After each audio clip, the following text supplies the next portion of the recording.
ఇలా దూకాయి. ఎక్కడ చూసినా అదే పాట అసలు.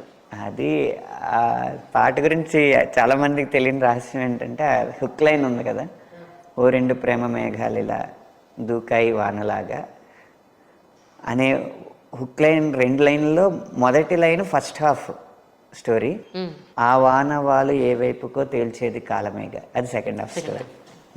కరెక్ట్. సినిమా స్టోరీ అంతా రెండు లైన్లో ఉంది.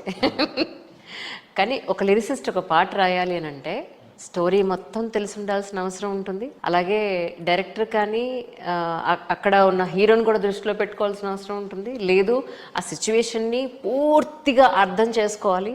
వీటన్నింటికీ కూడా మీకు ఎస్పెషలీ అంటే లిరిసిస్ట్కి, పాట రాసే వ్యక్తికి ఒక మంచి ఎన్విరాన్మెంటా, లేకపోతే ఒక మంచి మూడ్ని క్రియేట్ చేసుకోవడానికి ఒక ప్లేసా, ఏది మిమ్మల్ని ఎక్కువ ఇన్స్పైర్ చేస్తుంది ఒక పాట రాయడానికి? ఎప్పుడు చెప్తా ఉంటారు యాక్చువల్ మామూలుగా నిశ్శబ్దం, ప్రశాంతత. నిశ్శబ్దం అనేది బౌద్ధికం, ఫిజికల్గా మన చెవులకి